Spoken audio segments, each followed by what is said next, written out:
Hello, my name is Richie Trum and I'm the Cost Segregation guy. And welcome to my video newsletter. Today's topic is going to be on the partial asset disposition. And the partial asset disposition came into effect with the 2014 tangible property regulations. And what it allows a taxpayer to do is when you have a building, and let's say that you are going to make a renovation, and let's say you own a $5 million hotel and you're going to place that building in service, and then like a year later you're going to do a $1 million renovation. In the process of doing that renovation, you're going to be throwing assets of the building in the dumpster, and those assets have value.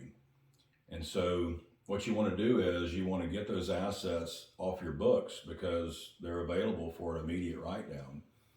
So let's just take an example of a $5 million hotel. And what's very important about this, taking this disposition, is the asset has to be in service for its intended use for at least one tax year prior to making the renovation and taking the disposition. So we'll just use an example of a hotel that was purchased in 2020 for $5 million. And let's just say that we do a $1 million reno in 2022. And so the reason why that's important is because you can't do a partial asset disposition in the same year that it's placed in service. So like if you were to take and make a renovation to a hotel, you buy it, you're renovating it before you place it in service. Essentially what you're telling the government is that those assets are worthless. They're going in the dumpster. However, if you place those assets into service in a previous year and do the renovation in at least one tax year after that, you can take the partial asset disposition. And we call it a PAD for short. So what's going on here is, of this $1 million, there are assets that are being thrown in the dumpster. Those assets have value. So what you want to do is you want to hire a cost segregation firm that can go in and value those assets that are being thrown in the dumpster. And I'm just going to use an arbitrary number. Let's just say that out of the $1 million renovation, you dispose of $100,000 of a depreciable asset. And so at a 37% tax bracket, that's a $37,000 income tax savings. And so not only that, the immediate write down is going to save you taxes, and you can also write off the disposition or the removal and disposal costs. But it's also good to get those assets off your books. So if you sell the building in future years, you're going to eliminate the recapture, which is very important.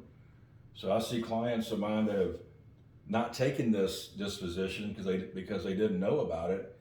They threw all these assets in the dumpster, and they're staying on their books as a ghost asset. So if and when they sell the building, they're going to have to pay recapture on that depreciation expense that's in the garbage. And that doesn't make a whole lot of sense. So one of the things that's very important about this is you have to take this at least one tax year after you place it in service for its intended use, okay? Another thing of great importance is that if you make the renovation in 2022, you have to take the PAD in 2022. It's a use it or lose it provision from the government. So if you do a renovation in 2022 and you want to claim a PAD on your 2023 taxes, you cannot do that. You lose it forever.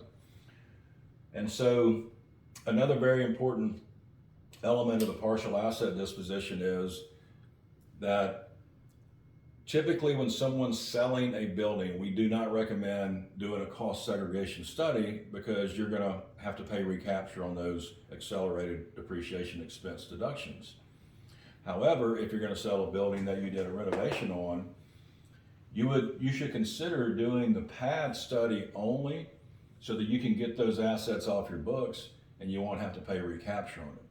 And so instead of doing a cost segregation study on the entire $1 million with an asset valuation study added on there, you do a standalone asset valuation study on what's disposed of or thrown in the dumpster.